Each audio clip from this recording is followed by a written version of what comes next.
Buenas tardes.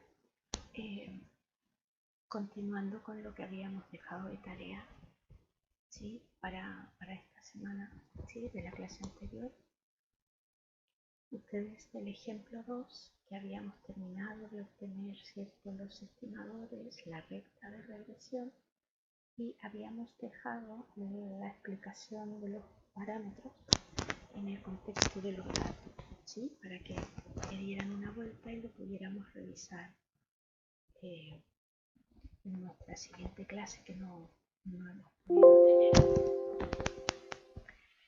Entonces lo vamos a explicar. Aquí tenemos nuestra recta, ¿cierto? Aquí la tenemos. Y lo que vamos a hacer es explicar el significado de los parámetros A y B. A, recuerden, era el intercepto, ¿cierto? Donde la recta cortaba al eje Y. Por lo tanto, vamos a deshacer un poco la definición para darla en el contexto. Recuerden cuál era el objetivo. El objetivo era predecir el rendimiento de matemáticas en función del desempeño que tuviera el estudiante en física. ¿Sí? Entonces, ya sabemos quién es quién es X, quién es Y. Matemáticas era, la nota de matemáticas era la que queríamos estimar, por lo tanto es la variable dependiente Y. Y el rendimiento de física era X, nuestra variable independiente a partir de la cual estimamos. Bien, por lo tanto el intercepto, como es justo el punto donde la recta corta al eje Y, sería, para que justo corte la recta al eje Y, necesito que Y sea igual a 0,56, por lo tanto eso ocurre cuando X vale 0. Por lo tanto, la interpretación, ¿cierto?, en el contexto sería: si la nota de física de un estudiante fuera 0, entonces la mínima nota que obtendría en matemáticas sería 0,56. No nos hace mucho sentido, ¿sí?, porque no tenemos nota 0, ¿sí? Pero es la interpretación real. Veamos la pendiente. La pendiente, que es 0,8818, recuerden, la pendiente era el aumento o disminución según el signo que tuviera la pendiente. En este caso es un aumento, es el aumento marginal que se produce de Y por cada unidad que aumento X.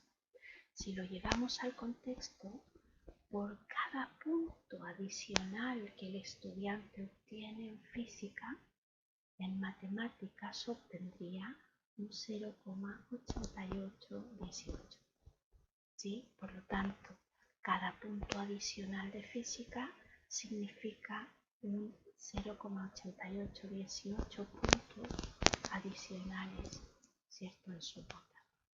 ¿De acuerdo? Esa entonces sería la interpretación correcta. Por lo tanto, ¿cuáles son las conclusiones que tenemos? Evidentemente que la nota de física está manifestándose muy importante para la determinación o la estimación de la nota I. De matemáticas, porque prácticamente van 1 a 1, es casi un 0,9, ¿no? Entonces van prácticamente por cada un punto tengo 0,9, ¿cierto?, adicional. Entonces esa pendiente tan alta lo que está manifestando es que tiene un efecto tremendamente relevante sobre la nota de matemáticas, ¿sí?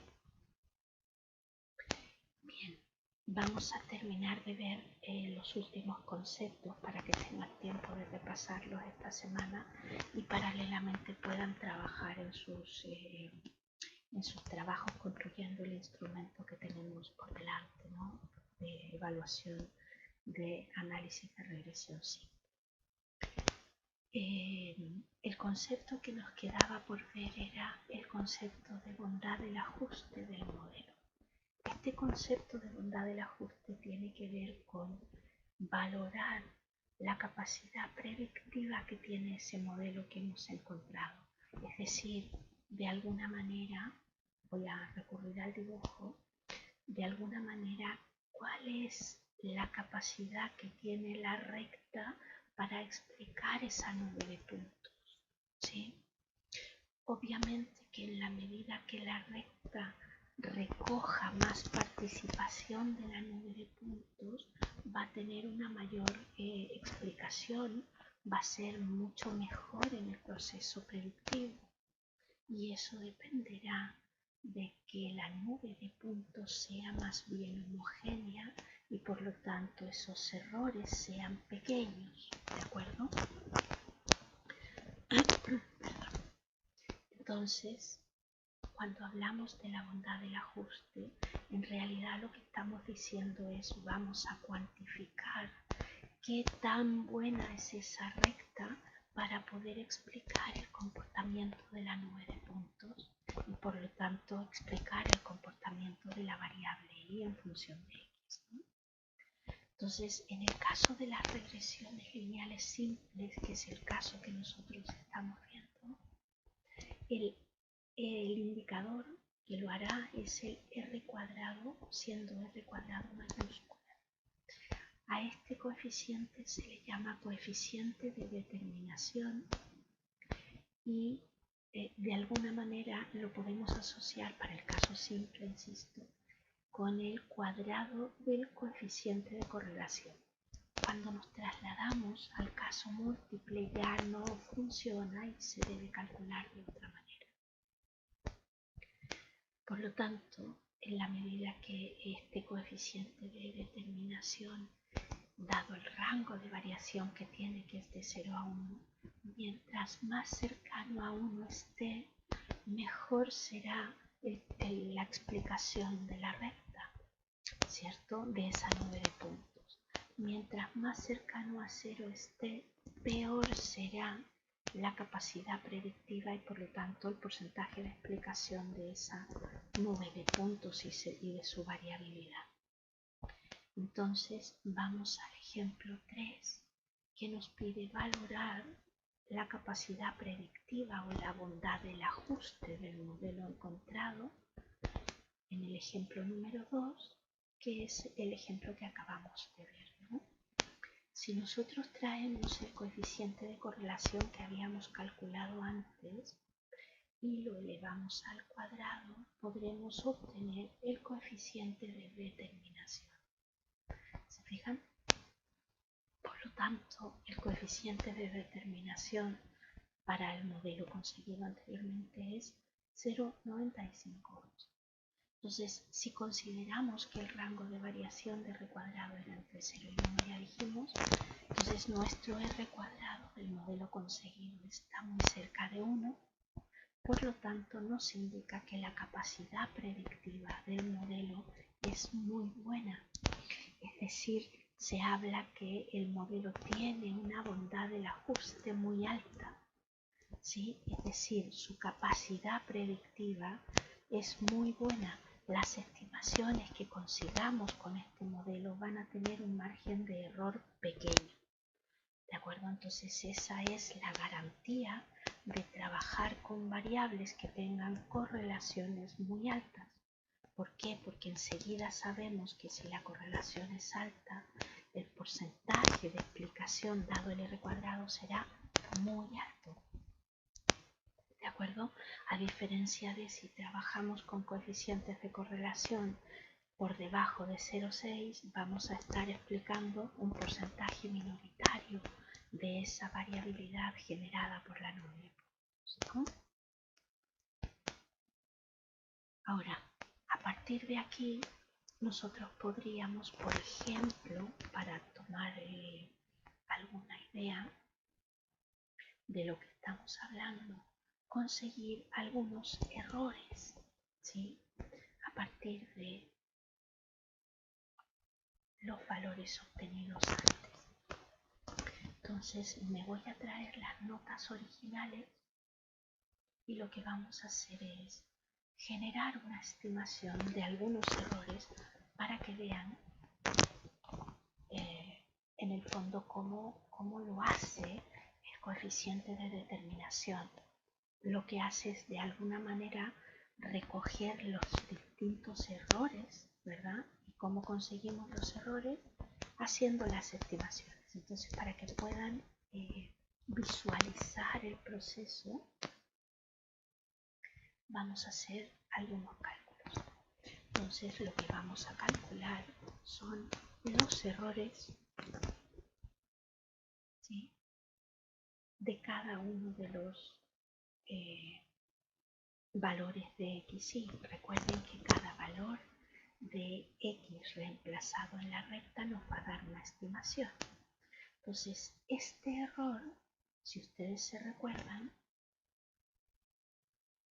era la diferencia que había entre el valor real menos el valor estimado. El valor estimado, si ustedes se recuerdan, era el valor con gorrito, ¿sí?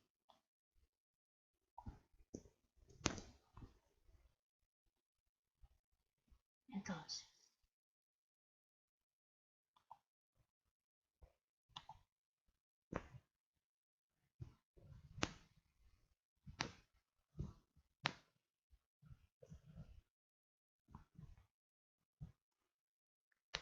ahí tenemos entonces la nomenclatura. Lo voy a agrandar para que se vea bien. Es muy importante visualizar aquello, ¿sí?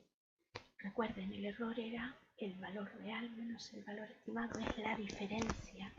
Si lo visualizan mejor a través de la nube de puntos y la recta, aquí estaba el error, ¿cierto? Es la diferencia entre el punto y la recta.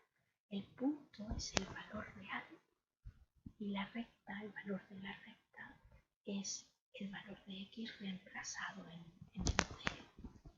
De manera que basta con que nosotros reemplacemos en la recta el valor de x para obtener el estimado. Entonces vamos a hacer la primera. En el caso de la primera, aunque tengamos que hacer un poco más largo, pero es importante que lo visualicen. Entonces, en el primer caso, la recta lo vamos a poner estimado porque ya vamos a reemplazar el valor. Recuerden, sería 0,56 más 0,8818 por el valor de x, que en este caso es 6. Entonces, si nosotros ejecutamos ese proceso, recuerden que yo ya les enseñé cómo hacerlo con la calculadora.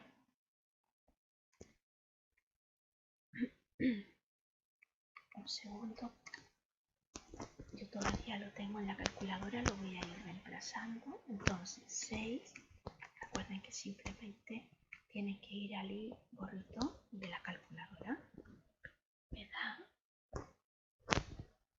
5,85. voy a usar 3 decimales, 849, ¿de acuerdo? Entonces ya tenemos el valor.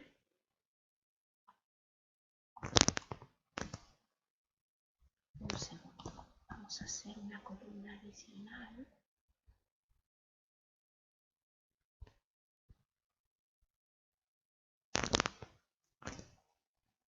Y aquí solamente vamos a dejar nuestro valor de I correcto, el estimado como lo hemos obtenido, ¿de acuerdo? Entonces, el primer error, ¿cómo lo podemos conseguir? Haciendo la diferencia entre el valor real, 6,2, menos el valor obtenido con la recta, es decir, el valor estimado, 5,849. Por lo tanto, el primer error sería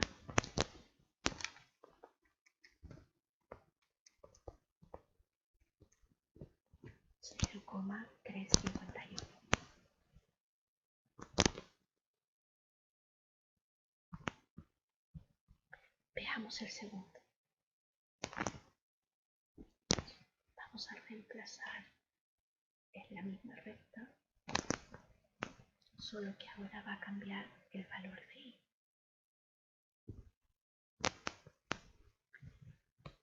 En este caso, el valor de y será el valor de x será 5,1. Y si reemplazamos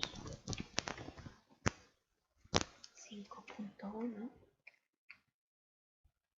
y pedimos el y gordito, nos da 5,05699. Voy a poner 57. ¿Sí? Por lo tanto, el error sería el valor real 5,3 menos el valor estimado 5,057.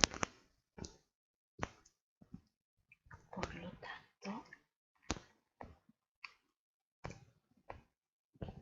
el error será 0,243. ¿Se fijan? De esa manera vamos a poder obtener todos los errores y vamos a poder diagnosticar si esa cantidad de error que tenemos, ¿no? Incluso podríamos graficar los errores para poder diagnosticar si nuestra recta está muy por sobre, ¿cierto? La nube de puntos, ¿sí? Cuestión que nosotros ya hicimos en Excel, ¿no? ¿Se recuerdan? En la nube de puntos estaba muy homogénea, por lo tanto la recta era bastante homogénea. Bien, de esta manera entonces pueden obtener cada valor estimado y a partir de ahí los errores. ¿Por qué es tan importante esto? Porque la obtención de los errores es esencial para lo que vamos a ver ahora, que es los supuestos del modelo. Cuando uno aplica las metodologías de regresión, los modelos tienen una base, un supuesto para poder operar, ¿sí?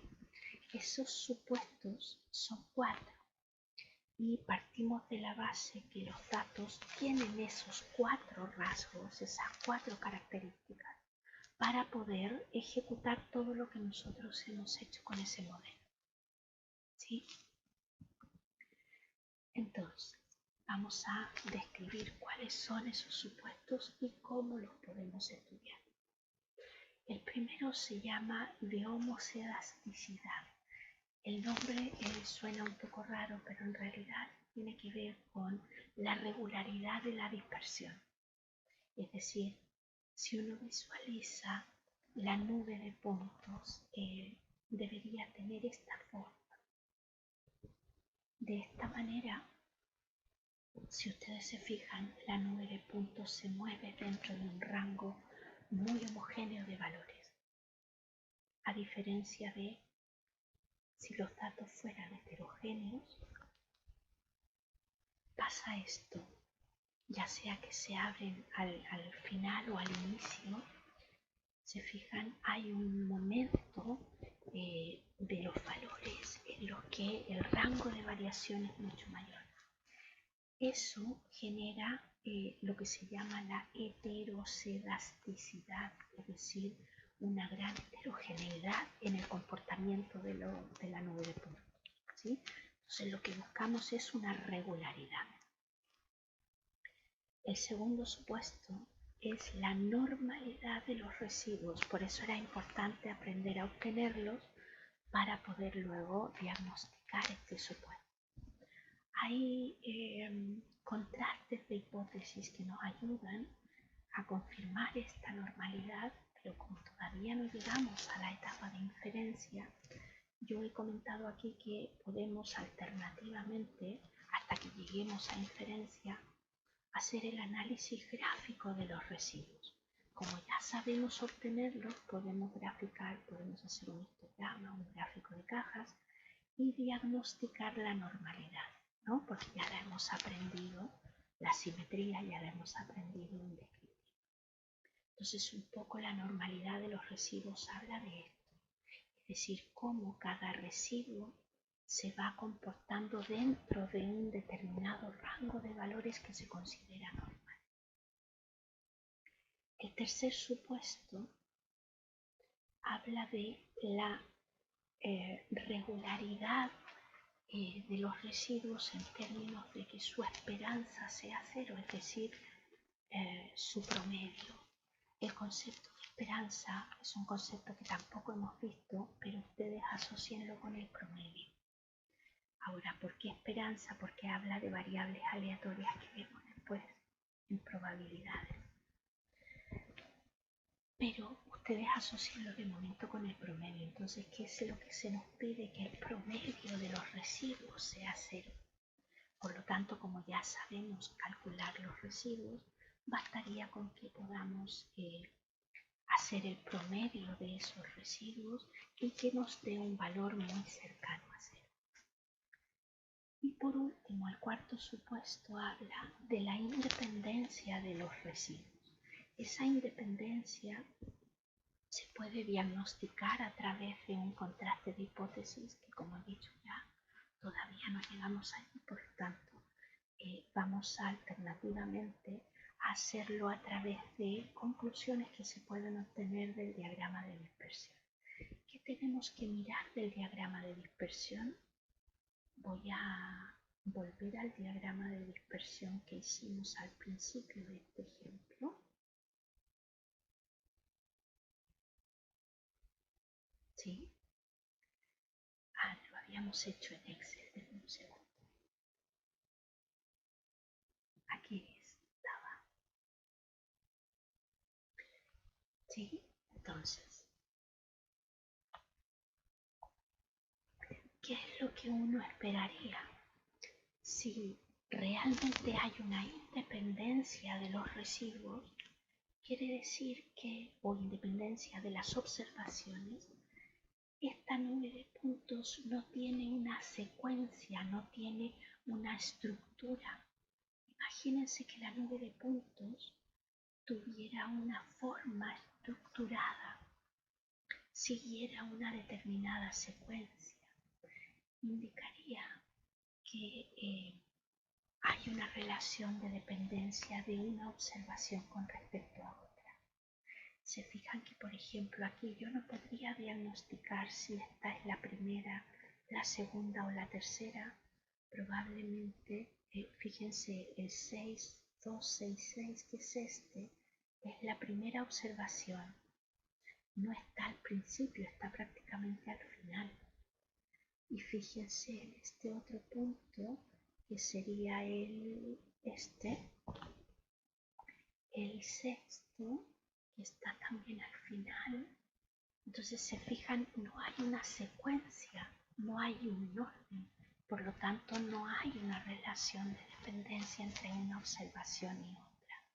Entonces, de momento, hasta que no lleguemos a inferencia y podamos confirmar esto con un contraste, podemos intuir que hay una independencia de las observaciones producto de que no hay una secuencia de estas observaciones. ¿Se fijan? Entonces, con eso podemos confirmar los 4 supuestos de nuestro ejemplo. ¿Sí? Ahora, ustedes pueden ejecutar este proceso con el completo, con el ejemplo que tienen aquí. Nuestro ejemplo número 4 sería en el que deben desarrollar los distintos pasos que agrupa todo el proceso de análisis de regresión que hemos visto. ¿De acuerdo? Espero que puedan realizarlo durante esta semana y si todo va bien, lo podremos revisar el próximo martes en nuestra clase de la mañana. ¿De acuerdo? Nos vemos el martes. Entonces, igual quedo atenta por si hay dudas o consultas.